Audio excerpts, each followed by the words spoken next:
आणि हिंदी पुस्तकात प्रकाशन झालेलं आहे आणि खऱ्या अर्थानं मराठी साहित्यामध्ये समीक्षा क्षेत्रामध्ये मौलिक ग्रंथाची भर पडलेली आहे.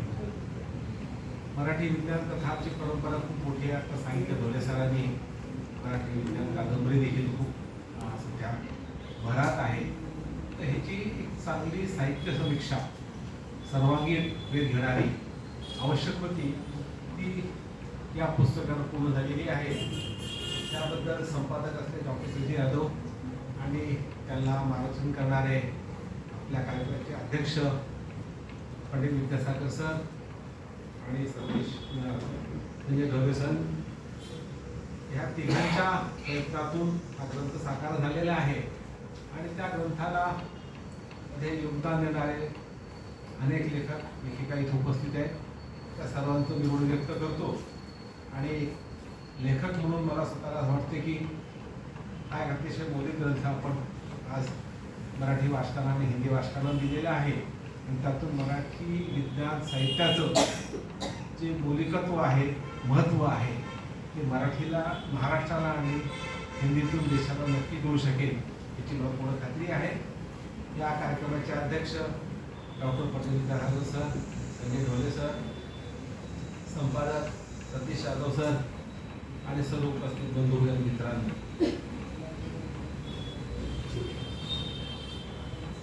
खरं तर मगाशी उल्लेख झाल्याप्रमाणे 100 वर्षापासून मराठीमध्ये विज्ञान कथाच्या रूपानं विज्ञान साहित्य लिहिलं जात आहे. आणि एक चांगली सशक्त परंपरा आपल्या मराठी साहित्याला आहे. परंतु मराठी वाचकांचं लक्ष वेधलं गेलं, त्यामध्ये एक रुची निर्माण झाली की जेव्हा जयंत जाळेकरांचं यक्षाची देणगी पुस्तक प्रकाशित झालं आणि तेव्हापासून एक मोठा विश्वविख्यात खगोलशास्त्रज्ञ, संशोधक आणि तो अतिशय उत्तम मराठीमध्ये विज्ञान कथा लिहितो आहे. आणि त्या कथेमुळे एकदम विज्ञान कथेला एक नवं महत्त्व घडायला आली. म्हणतो ना, एक दिगर पॉईंट पाहिजे असतो कुठल्याही साहित्यकाराकडे लक्ष वेधण्यासाठी. त्यापूर्वी मौलिक रेखांकन बरेच जण होते, परंतु या निमित्तानं ते आलेलं आहे.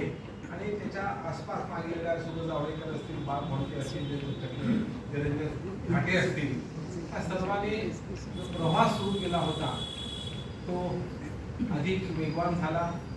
आणि या मागील 30-40 वर्षामध्ये त्याला एक मोठं रूप आलेलं आहे. आणि त्यामुळे विज्ञान साहित्यामध्ये जे जे साहित्य लिहिलं आहे, कथा असेल, कादंबरी असेल, बालसाहित्य असेल, विज्ञानपर लेखन असेल, इव्हन फीचर देखील लेखनामध्ये सर्व्हिस सेवा सुरू केली, विज्ञान फीचर सेवा, या सर्वांचं एक समग्र आकलन व्हावं आणि त्याला एक न्याय मिळावा हा दृष्टिकोन यादवांनी जो प्रयत्न केला तो अतिशय स्तुत्य आहे, म्हणून मी त्याचं अभिनंदन करतो. आणि या प्रसंगी मला आपण इथं पाचारण केलं त्याबद्दल आभार व्यक्त करतो. तसा मी मुलगा विद्यालयाचे विद्यार्थी आहे, साहित्याचा पण विद्यार्थी आहे. दोन्ही मी केलेलं आहे, MSc केलेलं आहे. आणि एकेकाळी माझी महत्वाकांक्षा होती की आपण शास्त्रज्ञ व्हावं. म्हणून मी MSc झाल्यानंतर मी रिसर्चला देखील गेलो होतो. परंतु म्हणतात ना की एकतर जिथं मी शोषण करत होतो तिथं साधनाचे बांधवा होते त्या काळामध्ये. आणि मला जे गाईड भेटले त्यांच्याशिवाय जमलं नाही. त्यामुळे जवळपास 90% रिसर्च झालं होतं. 3-4 महिने राहिलो असतो तर ते नक्की डॉक्टर झालो असतो. त्यामुळे आजच्या यादीमध्ये मी एकटा डॉक्टर असलेला आहे. तो पण डॉक्टर म्हणतात. सगळ्या अध्यक्षपदी तसा माझ्या आधी अक्षर कुमार काळे झाले, अध्यक्ष होते. त्यापूर्वी सबरीत झाले, सदानंद मोरे झाले, आढळराव झाले, तसे डॉक्टरेट होते. मला डॉक्टर म्हणतात की प्रतिसाद माझा कसं म्हणतात लक्ष्मीकांत लिहा. परंतु ठीक आहे बसलेलं आहे. आणि या इतक्या मोठ्या इव्हन डॉक्टर खडसे देखील आहेत. आणि त्यांच्या बोलल्यानंतर खरंच बोलणं अवघड असतं. इतकं सुंदर हिंदी बोलतात, इतकं प्रवाही बोलतात आणि इतका समग्र त्यांचा अनुभव, अभ्यास, वाचन आता पाहिजे साधूपासून सुधीर जावडेकर हनुवडे लेखाचा उल्लेख केलेला आहे कथांचा, जो काही मलाही करता आला नसता. त्यामुळे माझं काम थोडंसं अवघड झालेलं आहे. परंतु सोपे झालेलं आहे. त्यामुळे ते बोलल्यानंतर आपण ते फार बोला असं नाहीये. त्यामुळे मी थोडक्यामध्ये आपण विचारण्याचा प्रयत्न करतो. खरं तर आज पूर्ण आपलं आयुष्य विज्ञानानं वेढलेलं आहे. विज्ञान तंत्रज्ञान आपल्या जीवनाचा तिच्या उपयोगितेमुळे अहम हिस्सा झालेला आहे, जगण्याचा भाग झालेला आहे. अगदी मग टी व्ही घ्या, इंटरनेट घ्या, मोबाईल घ्या, चॅट GPT पासून AI असेल, मशीन लर्निंग असेल, डीप लर्निंग असेल, आता तुमच्या आमच्या जीवनात चांगला प्रभाव पडलेला आहे. आणि आज विज्ञानाविना आपण कल्पना करू शकत नाही. 5-10 मिनिटं लाईट गेला असताना आपण सर अस्वस्थ का झालो होतो? कारण आपली इतकी सवय झालेली आहे. आपण विज्ञानाचा उपयोग करायला शिकलेलो आहोत, परंतु विज्ञानाचा शोध घ्यायला, विज्ञानामध्ये रस घ्यायला आपण शिकलो नाहीत. आणि त्यासाठी लागले ते वैज्ञानिक दृष्टिकोन लागतो, सायंटिफिक टेबल लागतं, ते आपलं फारच कमी आहे. म्हणजे विज्ञानाचा उपयोग करणं, विज्ञान जाणणं हे एक झालं, परंतु वैज्ञानिक दृष्टी आणि तसं जगणं हे खूप फरक असतं. अगदी जे शास्त्रज्ञ त्यांच्या त्याबद्दल शंका घ्यायचे काहीच कारण नाही. अंतराळात मोठमोठे मिसाईल्स सोडलेले आहेत, सगळे सोडलेले आहेत, परंतु त्याच्या आदल्याविषयी त्याचे एक छोटे पत्ते घेऊन जातात बालाजीला आणि अर्पण करतात आणि प्रार्थना करतात. व्यक्तिगत प्रार्थना करणं मी काही करणार नाही. मी असं की तर्क अस्तित्व मला मान्य आहे, परंतु जेव्हा एखादा इस्रोचा प्रमुख आपले सगळे आकाशात सोडण्यापूर्वी बालाजीची करुणा भागतो आणि पकडली की त्याची पातळी होती, तेव्हा जो संदेश जातो तो दिला जातो की विज्ञानापेक्षा धर्म मोठा आहे. आता खरं तर आजच्या काळामध्ये विज्ञान धर्माचा विचार केला तर विज्ञानात धर्म हा धर्मसंकल्पना ही मागे काय होती. धर्माचं एक स्थान नक्की आहे, परंतु आपल्या आजच्या जीवनामध्ये धर्मापेक्षाही विज्ञानाचं स्थान मोठं आहे. आणि ते स्थान मान्य करून आपण तसं जगत आहोत. परंतु जगत असताना, विज्ञान वापर करत असताना आपण किती विज्ञानिष्ठ झालो, विज्ञानवादी झालो, किती आपलं सायंटिफिक निर्माण झालेलं आहे, हा खरा प्रश्न आहे. आणि ती खरी चिंतेची बाब आहे. आपण खरी विज्ञानिष्ठ आहोत का, विज्ञानवादी आहोत का, हा प्रश्न आहे. तर दुर्दैवानं आधी भारतीय समाज मोठ्या प्रमाणात त्यापासून दूर आहे. विज्ञानाचे सर्व फायदे आपण घेत आहोत. आपल्याला मोबाईल लागली, आपली रस्त्यावरती पोहोचलेलं असेल, ऑटो रिक्षावाला आहे तो देखील मोबाईलचा वापर करून पैसे देवाणघेवाण करतो. आणि सतत तुम्ही कॅब आला समजा तर आपला तो टॅक्सीवाला आपण 15 मिनिटं ते बसवतो, तो आपल्या कार्यालयावर काही तो बोलत असतो आणि समोर मोबाईलवर बोलत असतो. हे सर्व महत्त्वाचं आहे, कम्युनिकेशन वाढलेलं आहे. परंतु फायदा घेत असताना ज्या विज्ञानानं आपल्या ह्या गोष्टी दिलेल्या आहेत, ते विज्ञानाचं तत्वज्ञान काय आहे, विज्ञानाच्या मागचे दृष्टिकोन काय आहे, ज्यांनी परिश्रम घेतले आहेत, इतकं मोठे संस्थेचं काय आहे, ह्या गोष्टी आपण पाहत नाहीत का, हे बघत आहे. आणि असं वाटतं की विज्ञानाचा हा 21 शतक हे ज्ञानाचं युग आहे, विज्ञानाचं युग आहे, खूप मोठा वेगवान चाललेला आहे.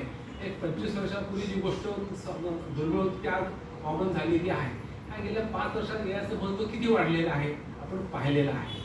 आता खडसे सरांचा उल्लेख केला, जेव्हा ते बँकेत होते, बँका पाठवले हिंदी मोठ्या अधिकारी, तेव्हा कॉम्प्युटर आला. आणि कॉम्प्युटर म्हणजे काहीतरी खूप नवीन गोष्ट आहे. मी तेव्हा सर नांदेडला चीफ ऑफिसर होतो 86ला, आणि मराठवाड्याचा पहिला कॉम्प्युटर मी एका ऑफिसरपासून आणला होता. आणि तिथं असंच तो आमचा टेक्निकल म्हणून बसायला, त्याला AC रूम दिली होती मला, किंवा अध्यक्षाला AC रूम म्हणून घेतला, नगराध्यक्षांना. मला काय माहीत होतं हे गरज आहे. आमच्या अध्यक्षा घटकाने मैं यहाँ का प्रेसिडेंट हूँ, जो हिंदी भाषिक होता, सिंधी होता, मुझे AC ने इसको दिया है आणि बोललो ह्या जागेवर बैठूंगा. असं त्याला समजून सांगावं लागलं आपल्याला. आणि पण तो तेव्हा आम्ही ते प्रयोग केले होते. आणि विज्ञानाचा वापर मानवी जीवन सुद्धा करण्यासाठी होतो हे आपण पाहिलेलं आहे. आणि ते सुद्धा आम्ही खूप प्रयत्न केला. जरी विज्ञानाचं लेखन कमी केलं असलं, गेल्या पण मी जे लिहितोय ते विज्ञानाशी जवळचं आहे, पण ती विज्ञान कथा 100% आहे की नाही हे भोले सरांनी आम्हाला नंतर घेऊन सांगावं असं वाटतं. परंतु विज्ञानाचा वापर महत्त्व लक्षात आहे. त्यामुळे विज्ञानाचा अंतयुग असताना आज भारतामध्ये सगळं जग विज्ञान विश्वत असताना भारत मात्र पुन्हा एकदा विज्ञानापासून विमुख होतोय की काय, असा एक प्रश्न पडावा अशी आजची स्थिती आहे. याचं कारण आहे की आपल्या नव्या शैक्षणिक धोरणामध्ये भारतीय ज्ञान प्रणाली सुरू करायचं आपण तो भाग आहे. बाकी 80-90% भाग अतिशय चांगला आहे.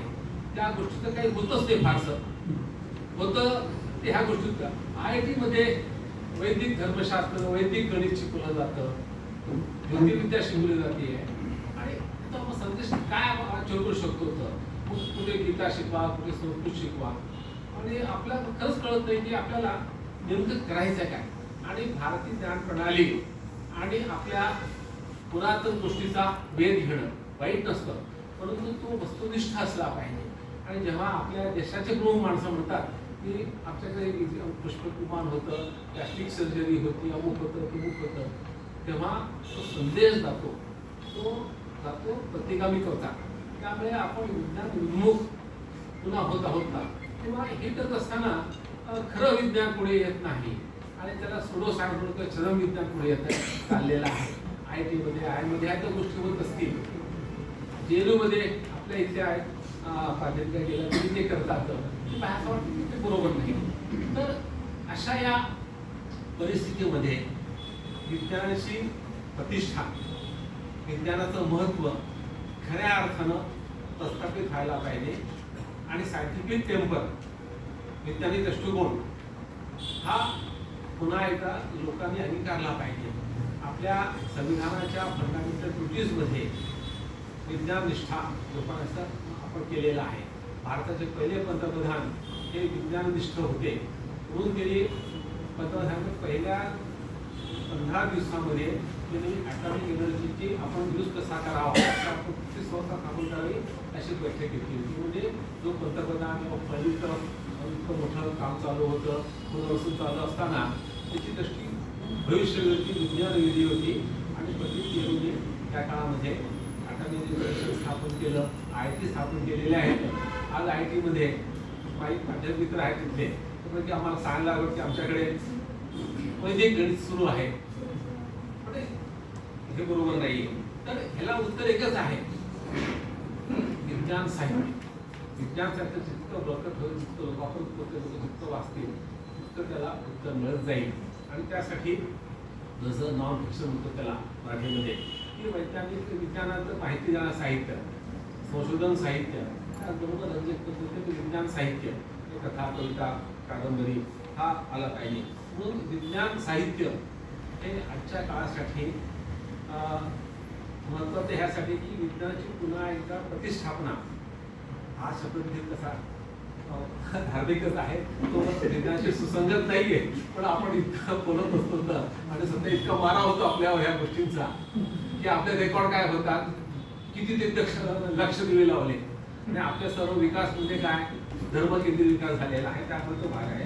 म्हणून विज्ञान कथा किंवा विज्ञान साहित्य हे आजच्या काळामध्ये वैज्ञानिक प्रतिष्ठा वैज्ञानिक दृष्टिकोन रुजवण्यासाठी आणि खऱ्या अर्थानं विवेकी विज्ञाननिष्ठ बनण्यासाठी गरजेचं आहे. जसं विज्ञान शिकलं पाहिजे त्याचं ज्ञान घेतलं पाहिजे पण त्यामागचं तत्वज्ञान जे आहे विज्ञानाचं ते म्हणजे सत्यशोधन आणि कुठलीही गोष्ट पुराव्याविषयी आपण मान्य केली पाहिजे, प्रश्न विचारले पाहिजे आणि कुठलीही गोष्ट आणायला स्वीकारता कामा नये. आणि विज्ञानाला एक जाणीव असते की मला सगळं कळलं नाही, खूप काही अज्ञानाचा शोध घ्यायचा आहे. आपण विज्ञानात खूप झाले अजून असे खूप रहस्य आहेत. ह्या ठिकाणी आपण इतर धर्माप्रमाणे इतर संस्थांप्रमाणे घड्याळ मानानुसार माहीत आहे म्हणत नाही तर म्हणून किंवा इतर कळलेलं आहे ह्यामध्ये बदलू शकतो आणि कालचा हायपोथेसिस कालचा सिद्धांत आज ऑब्सोल्यूट होऊ शकतो हे आपण मान्य करतो. आणि जर नवीन पुरावाला नवीन सिद्धांताला नवीन संशोधन आलं आणि मागचं संशोधन आपण बाद केलं तर विज्ञान निष्ठपणे ते स्वीकारतात. ही जी सत्याची ताकद आहे सत्य स्वीकारण्याची ती महत्त्वाची आहे. ती ज्या राष्ट्रामध्ये जितक्या मोठ्या प्रमाणात तितके राष्ट्र मोठं होतं तेवढं आपण मोठे आहोत का. भारत देश महान देश आहे पण बरोबर आहे. महान देशाची एक क्षमता आहे, एक स्वदेश डायलॉग आहे. मैं नहीं मानता तो हिरो म्हणतो की भारत देश महान है लेकिन अपना देश महान बनने की क्षमता है उसका इस्तेमाल नहीं कर सकता. आमची जी क्षमता आहे ते आपण करत नाही. म्हणजे आपल्याला म्हणतो ते मी ड्रॅगन आणि एलिफंट, म्हणजे आपला एलिफंट सगळ्यात सुस्त प्राणी आहे. त्यामुळे आपलं जे असते कदम चाललेलं धोरण विकासाचं विज्ञानाचं कुठल्या गोष्टीचं त्यामुळे आपण खूप माहीत करतो असं वाटतं. तर या मला सांगायचं हेतू हेच आहे की विज्ञान जितकं रुजवते समाजामध्ये तितकं तो देश प्रगत होईल. विज्ञानाला विवेकाची जोड पाहिजे, नैतिकतेची जोड पाहिजे, हे मान्य आहे. मुळात विज्ञान नसतानाच ह्या गोष्टी बोलण्यात काही अर्थ नाही. आणि विज्ञान तुम्ही आलं पाहिजे तर तो तुम्ही केला पाहिजे. म्हणून ह्याचा सर्वात पॉप्युलर मार्ग म्हणजे सायन्स फिक्शन किंवा विज्ञान आहे. आणि साहित्य काय देतं माणसाला, की संविधाना देतं, एक मानवी जीवन दर्शन घडवतं. आणि आजचं जीवन जर विज्ञानावर मापलं असेल तर विज्ञानाचा मानवी जीवनावर परिणाम आणि आपल्या भावाशी संबंध हा नात्याने उद्याच्या जीवनात आपला काय व्हावा लागणार आहे हे सर्व सांगण्याची ताकद विज्ञान साहित्यात असते, फिक्शनमध्ये असते. म्हणून ती महत्वाची आहे की आपण करायचा प्रयत्न केला पाहिजे. आपण म्हणतो साहित्य हा समाजाचा आरसा आहे, असतोच. परंतु विज्ञानाबद्दल जावडेकरांनी फार छान होते की हा आरसा तर आहे, परंतु त्याहीपेक्षा ती दुर्बीण आहे. उद्याचं जग कसं असेल ते पाहण्याची. त्यामुळे त्याच्या विषयाकडे समज व्हायलाच पाहिजे. कारण विज्ञान हा नेहमी आजचं विज्ञान काय आहे, त्याचा परिणाम काय आहे हेही पाहिलं पाहिजे. विज्ञान कथा म्हणजे केवळ उद्या काय केवळ ॲल्युमिनियम म्हणा किंवा कालमापन काही मशीन म्हणा, अंतराळ विज्ञान म्हणा, उद्याचं प्रसार केलं ते देखील तितकंच महत्त्वाचं आहे. चंद्रास्वारीसारखं मंगळ अभियान सर्व गोष्टी ठीक आहे. साधारणतः कादंबरीच आहे मंगळावरच्या ह्याची सांगायची. तर हे सर्व महत्त्वाचं आहे. त्याचबरोबर इतरही खूप शाखा प्रांती तिथं आपण विचार केला पाहिजे, तो आपण विचार केला पाहिजे. आणि विज्ञान कथा म्हणजे काय, त्या वेगवेगळ्या कशामध्ये आहे त्याच्याबद्दल अतिशय चांगला लेख डॉक्टर ढोले सरांचा आहे. विज्ञान कथा विज्ञानासाठीच असली पाहिजे आणि कथानक विज्ञान निश्चित असलं पाहिजे. तर त्यांचं एक जे वाक्य आहे ते मला फार महत्त्वाचं वाटलं ते तो आपल्याला सांगतो की आपल्याकडे किती चांगल्या पद्धतीनं समीक्षा ह्या पुस्तकात आलेली आहे. पुस्तक महत्त्व काय आहे, आपली विज्ञान कथा किती समर्थ आहे, विज्ञान काढून किती पुढे गेलेली आहे आणि ह्याची समीक्षा आणि ह्याचं एक व्यापक सामाजिक प्रयत्न केलेला आहे. त्यामध्ये त्याने असं म्हणलेलं आहे की विज्ञान कथामध्ये वाचकाला एका नव्या अनुभवाला सामोरे जाते. हा अनुभव मानवी मनाला विज्ञान विभागाला सामोरे जाताना हा अनुभव आहे. कोणतेही साहित्य मानवी मनात विचारांची आनंद विज्ञान कथेने करत असतं. म्हणून त्याने 4-5 मत व्यक्त केली विज्ञान कशी असावी. सध्याच्या तंत्रज्ञानापेक्षा पहिला मत निदान थोडं ते अधिक तंत्रज्ञान धरलेले असते, त्याच्यावर आधारित जी कथा असते ती विज्ञान कथा असते असा एक प्रवाह आहे. बरोबरच आहे. सध्याच्या तंत्रज्ञानामुळे पुढील काळात निर्माण होणाऱ्या समस्यांशी निगडीत अशी कथा ही विज्ञान कथा असते. जिच्यातून विज्ञान काढून टाकले ती कथाच राहते, ती विज्ञान कथा. हे फार महत्त्वाचं. म्हणजे कथेमध्ये विज्ञान एकजीव व्हायला पाहिजे. जसं रत्नाकर मतकरींनी गूढ कथा हा प्रकार सुरू केला आणि त्यात गुढत्व हे महत्त्वाचं आहे. मानवी दर्शन आहे आणि मानवी मनाच्या ज्या अज्ञात छटा हे असतात, अबोध मन असतं, त्यामध्ये गुढत्वाचं एक आकर्षण असतं, भीती असते आणि त्याचा परिणाम होतो मानवी जीवनावर. त्या कथा लिहिलेल्या आहेत. मी स्वतः मराठीमध्ये क्रीडा कथा प्रयत्न केलेला आहे की त्यामध्ये क्रीडा नसेल तर ते कथा होणार नाही. त्यामध्ये कथेने आपण खेळाडूंच्या जीवनाचं अविभाज्य भाग क्रीडा असेल तर त्यांचं जीवनात सगळे प्रसंग, अपडाऊन, जय पराजय, हताशा, निराशा ही त्या खेळाचे देखील असते. तर ते त्याप्रमाणे विज्ञान कथेमध्ये विज्ञान जे अत्यंत महत्त्वाचं असतं हे त्यांचे सांगितलेलं आहे ढोले सरांनी, ते अगदी आपल्याला मान्यच केलं पाहिजे. म्हणून विज्ञान कथा ही ललित किती, विज्ञान किती. आता प्रत्येक लेखकाचा नजरिया वेगळा असतो, त्या दोन्ही गोष्टी लागतात. किती त्यात विज्ञान पाहिजे, ते किती सोबत केलं पाहिजे, ते किती समजावून सांगितलं पाहिजे, त्या सूचित केलं पाहिजे हे पाहिलं पाहिजे. परंतु लक्षात ठेवा की आपण कथा लिहितो, विज्ञान कथा लिहित असतो तर आपला जो वाचक वर्ग आहे हा आजही बहुसंख्य विज्ञानाशी तितकासा परिचित नसतो. त्यामुळे गायकाने जे काही प्रयोग केले म्हणजे जे सांगितले की विज्ञान आपल्याला थोडं समजावून सांगायचा प्रयत्न केला आहे. ते एका कथेमध्ये चित्र काढले होते, उजव्या सोडा गणपती असं वाटते मला ती, आणि त्याच्यावर टीका पण झाली होती. परंतु मला असा विचार केला की साहित्यामध्ये काय नसतो. आता बरं कादंबरीमध्ये ते लॉन्ड्रीचं बिल पण पेश केलेलं आहे. साहित्य म्हणजे काय पाहिजे काय नको ते कोणी सांगू नये. त्या प्रतिभेला निर्माण करावं आणि ते वाचताना कळलं पाहिजे. म्हणजे आपल्याला जी भावना व्यक्त करायची, जी गोष्ट सांगायची आहे, जे मानवी नातेसंबंध किंवा विज्ञानामुळे होणारे काम सांगायचे असतील ते पोचण्यासाठी जे शक्य आहे त्या पद्धतीने आपण केला पाहिजे. आणि सुबोध लेखन करणं आणि थोडंसं समजावून सांगणं हे आपण त्यांचं काम आणायचं. कलात्मकता महत्वाचीच आहे, परंतु कलात्मकता इतकी गोड असून की तो अशा कळणारच नाही. शेवटी आपण स्वांत सुख्या लिहित नसतो, लोकांचं लिहित असतो. काय विज्ञान कथामध्ये सुबोधता पाहिजे, रंजकता पाहिजे, बरोबर आहे. आणि आपल्या 50% वाचकांना काही विज्ञानाची फारशी माहिती नसेल असं लक्षात ठेवून जर आपण विज्ञान कथा लिहिली आणि ती अतिशय रंजक झाली तरी कुठे पालाळी झाली नाही तर ते खरं यश असतं. आणि मला वाटतं की स्वतः ढवले सरांची कथा, विद्यासागर सरांची कादंबरी ही त्याला एक प्रमाण आहे. नाडेकरांची कथा आपण सांगायची गरजच नाही की आपले जायंट आहे तर ते आपल्याला फार महत्वाचं आहे. आता या पुस्तकामध्ये सर्व साहित्य प्रकारचा वेध घेतलेला आहे. आता बालसाहित्य वर्षात अतिशय चांगलं माहिती लिहिलेली आहे. मराठी विद्यालेखन आत्मचरित्रे सरांनी लेखले 4 पुस्तकांचा दिलेला आहे. खरोखर तर फक्त आपण 4 पुस्तकं आहेत महत्वाचे फार कमी आहेत.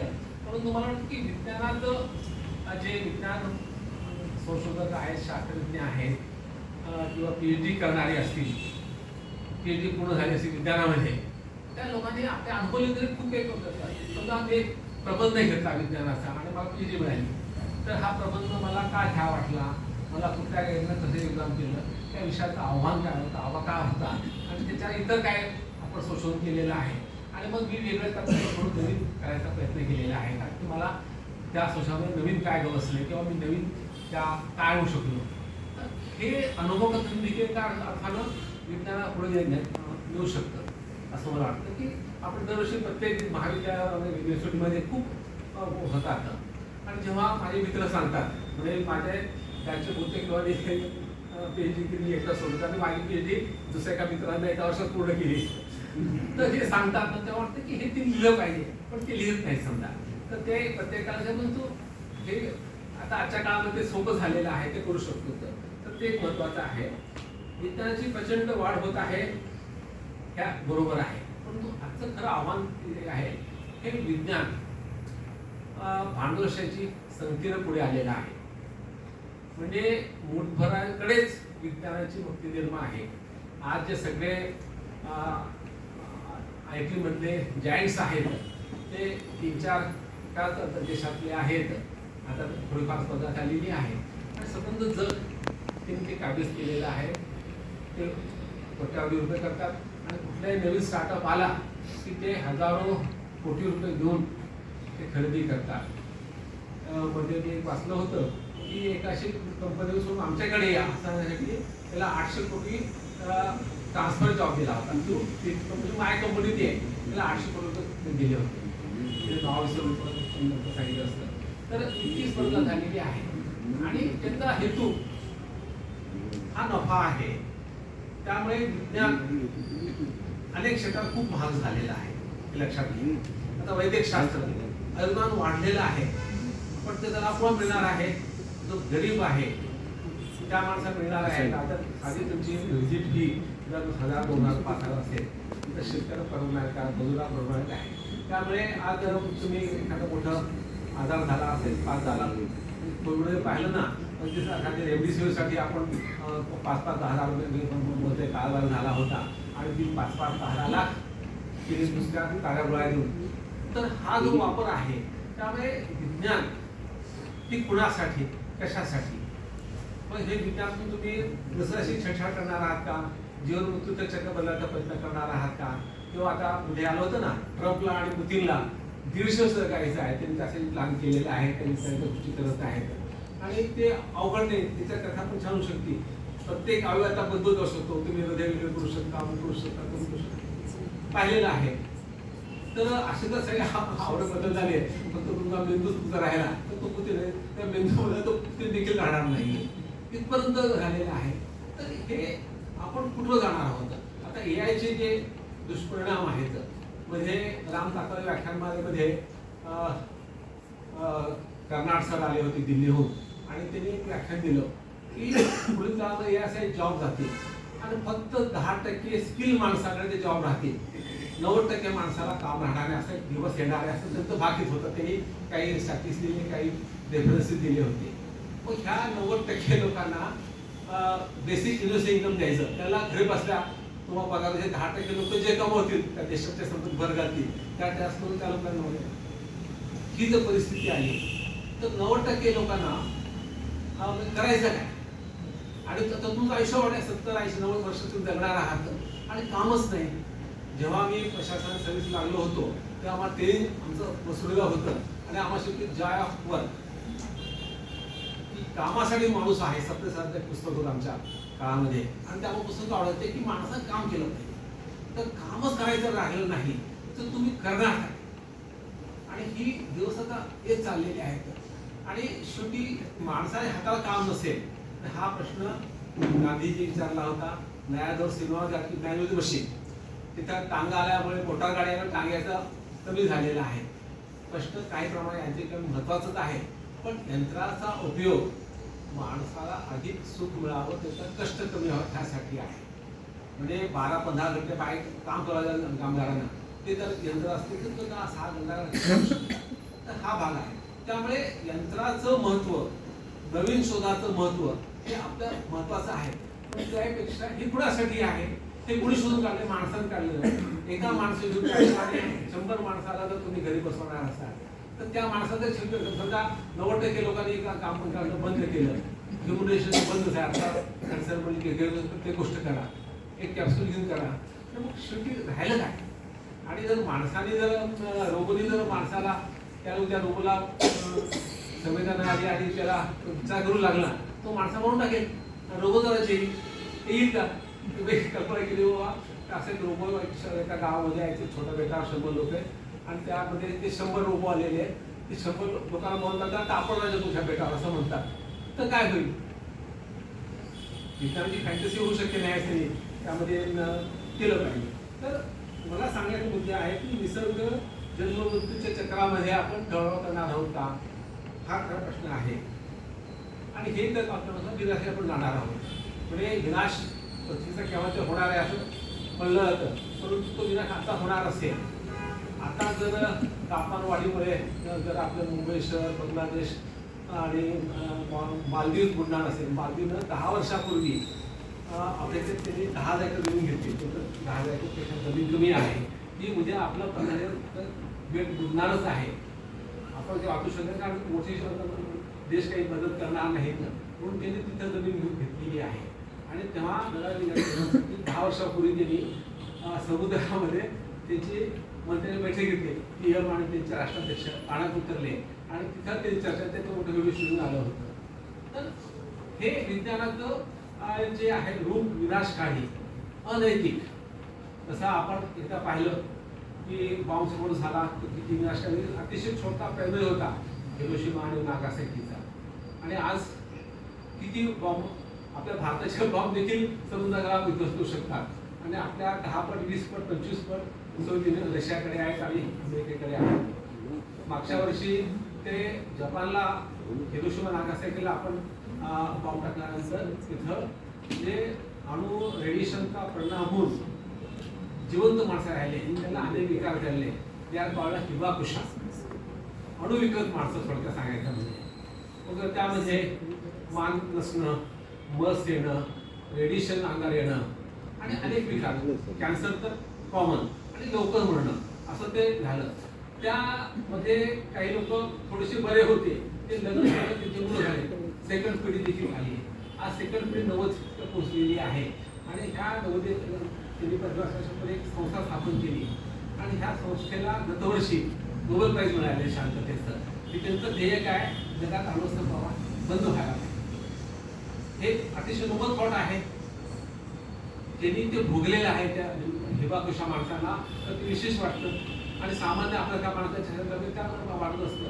परंतु हे सत्ताधारी आहेत आणि हे जे शस्त्राचे सौदागर आहेत त्याला हे वाटणार नाहीये. तर हा प्रश्न आलेला आहे. आणि विज्ञानाची जी दिशा आहे ती आपल्याला पुन्हा एकदा मानवतेकडे आणि वेगाकडे वळवायची असेल तर विज्ञान साहित्य हे महत्त्वाचं आहे. कारण साहित्य माणसाला अधिक चांगला माणूस करतं. कारण माझी श्रद्धा लेखक म्हणून साहित्य काय करतं की माणसाचं जे मन आहे त्यामध्ये काही सत्प्रवृत्ती आहे, दुष्टप्रवृत्ती सांगत असतं आणि वाचताना कळतं की बाबा असं वागलं पाहिजे तसं वागता कामा नये.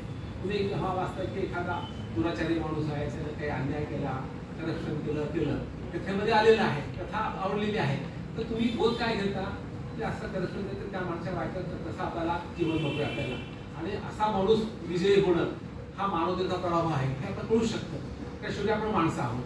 त्यामुळे साहित्य काय करतं की माणसाची जी पशुत्ववृत्ती आहे, पशु संस्कृती आहे, तिथं जे वाटतं सुरू झाली आपण माणसं झाली, मनुष्य संस्कृती आलेली आहे आणि आपल्या देवत्वाकडे जायचं. देवत्व म्हणजे युटोपिया, आदर्श सर्व.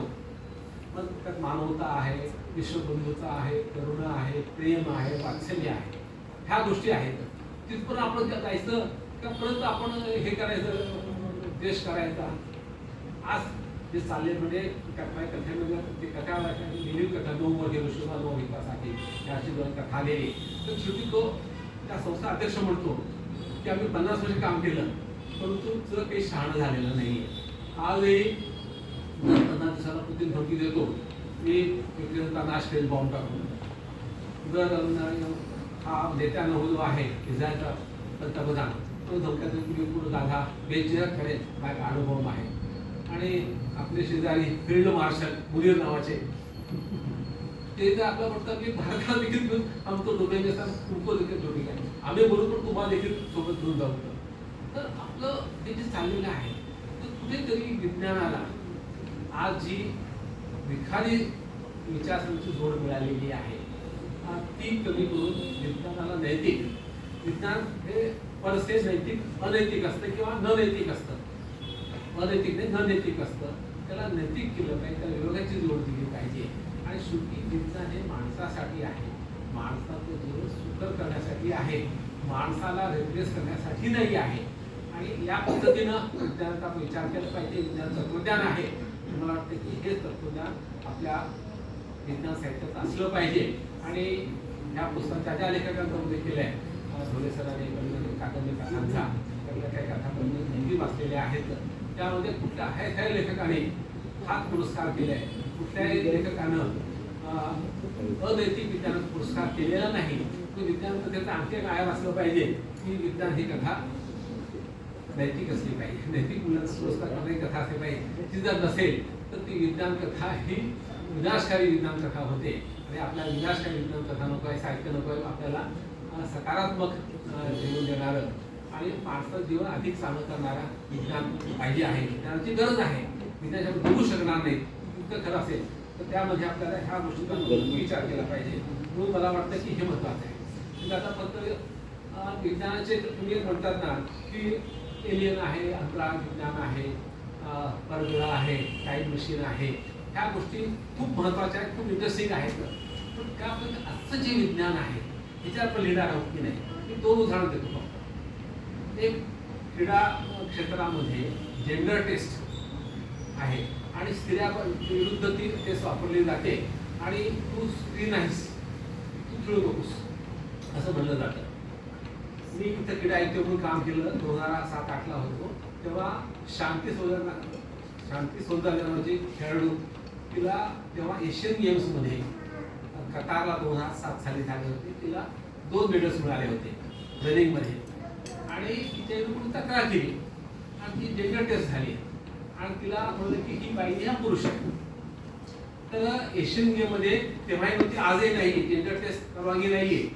पण ती तेव्हा मी आपल्याकडे यजमानपद होतं राष्ट्रीय स्पर्धेचं, आपले याचे अध्यक्ष होते. त्यामुळे तुम्ही ह्या ठिकाणी प्रोटेस्ट केला पाहिजे. त्याला मी विज्ञान करून दिलं. तेव्हा मी कथा पण लिहिली होती पुन्हा देवचंद्रनी. तर काय झालं होतं की ती बाई ती स्त्री आहे, बालपणी तिचं लिंग जन्मता डॉक्टरांनी मुलगी केलं होतं, ती मुलगी वाढलेली आहे, मुलीप्रमाणे तिथं बाकी आहे. तर तिला मेल का ठरवलं गेलं तर अँड्रोजेन त्याला काय म्हणतो तर इन्सेन्सिटिव्ह सिंड्रोम तिला झाला होता.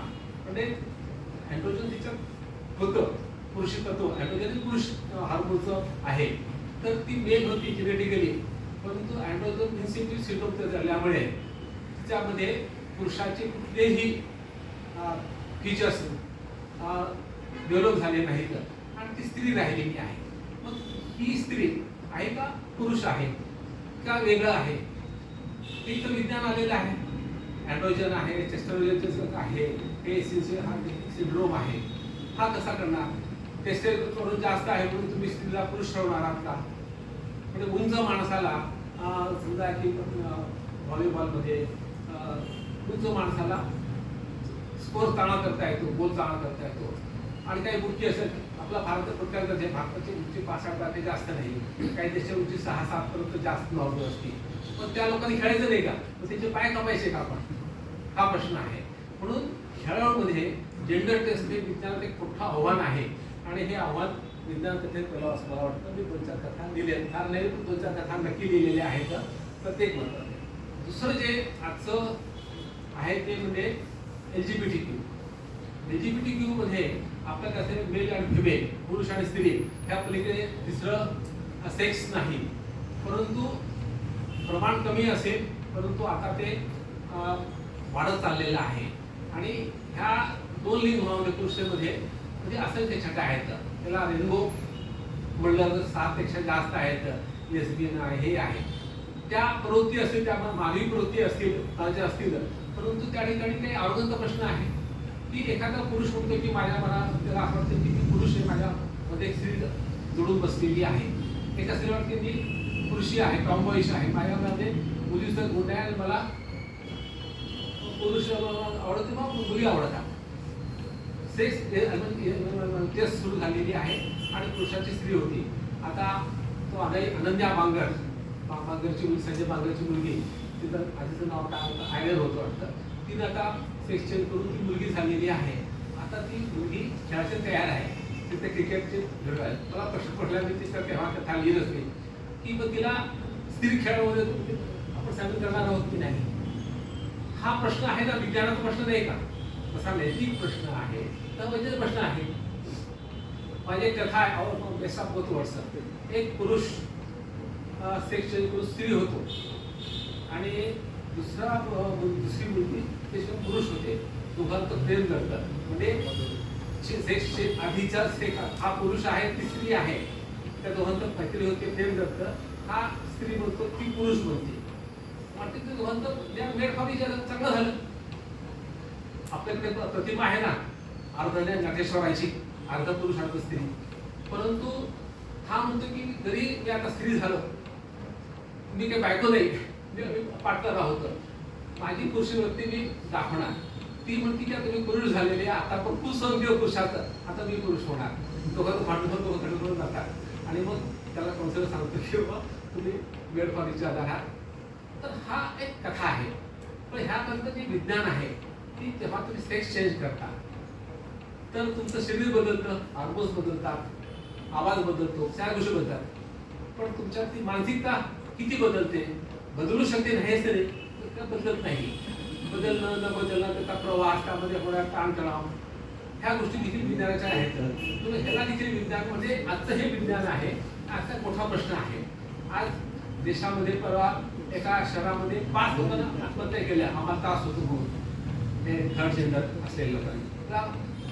सुप्रीम कोर्टाने अनेक देशांनी त्यांना लग्नाला मान्यता दिलेली आहे. आता भारतात यायचं आहे. परंतु हे विज्ञान आव्हानच आहे. कारण शेवटी हे आपल्या जेनेटिक्समध्ये क्रोमोसोमचा प्रश्न आला, आपला टेस्टोस्टेरोनचा प्रश्न आला, हायड्रोजनचा प्रश्न आला, पुरुषाच्या अवयव, स्त्रियांचे अवयव, मानसिकता त्यांची, पुरुष का स्त्री, आणि त्यामध्ये हे सगळे विकार. आता माझ्याकडे अँड्रोजन इन्सेन्सिटिव्ह सिंड्रोम आहे. अँड्रोजन तयार होतं परंतु ते रिसिप्ट होत नाही, त्यामुळे त्याचे पुरुष अवयव होत असतील. हे विज्ञान नाही का?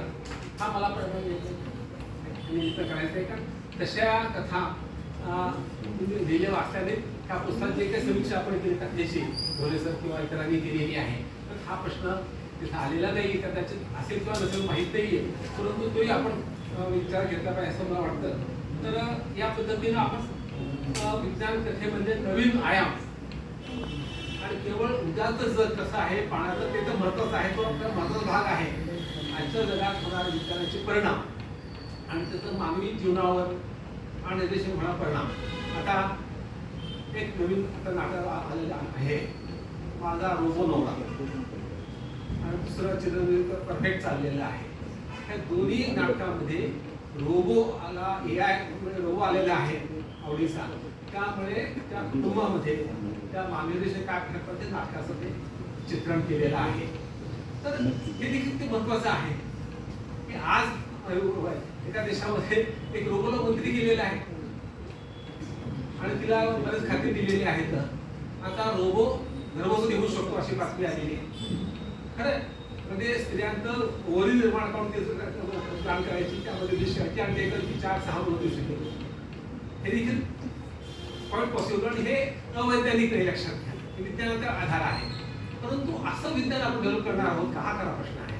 विज्ञान आपल्याला पाहिजे, कोणतं पाहिजे, किती पाहिजे, त्याची नैतिक बाजू काय, त्याचं तत्वज्ञान काय आहे आणि त्याचे परिणाम चांगले वाईट हे हेरून एक विवेकी पद्धतीनं जगात ज्यांच्याकडे विज्ञानाची सत्ता आहे, सरकारी सत्ता आहे, तिने हा विवेक पाळला तर आधी इतर देश भरतील, पण शेवटी देखील भरले जातील. त्या शेवटी भस्मासूर झाल्या तर तुमच्या डोक्यात तुम्हाला तो खाणारच आहे. त्यामुळे जगाचं निर्माण होणार आहे आणि हा होणे, हा विवेक आपल्याला लोकांना द्यायचा आहे. हे विज्ञानाचं नैतिक तत्व शिकवायचं आहे आणि ती शिकवण्यासाठी विज्ञान साहित्य उपयोगी असं वाटतं. तर त्यानिमित्तानं पुन्हा एकदा विज्ञान, मराठी विज्ञान साहित्य संकल्पना, स्वरूप आणि प्रभाव हे पुस्तकानं जी भर टाकलेली आहे आणि ह्या मध्ये ज्या लेखकांनी लिहिलेले आहेत ती समीक्षा करून काही प्रश्न उपस्थित केलेले आहेत, त्या प्रश्नाचा विचार करावा आणि नवीन नवीन प्रश्न येणार, नवीन गोष्टी येणार आहेत. त्या सर्व गोष्टीला आपण विज्ञान ज्येष्ठ पद्धतीनं सामोरं जावं आणि नव्या पद्धतीच्या त्या लिहिल्या पाहिजेत. ज्यांना ज्यांना विज्ञानाची आवड आहे, साहित्याची आवड आहे, कला आहे, ते लिहिलं पाहिजे असं वाटतं. मी पुन्हा एकदा डॉक्टर सतीश यादव, संजय धवरे सर आणि आपले सर्वांचे आलेले असलेले गुरु, माझे स्वतःचे आदर्श असलेले डॉक्टर भूमिका सर यांचं मी आभार मानतो. धन्यवाद.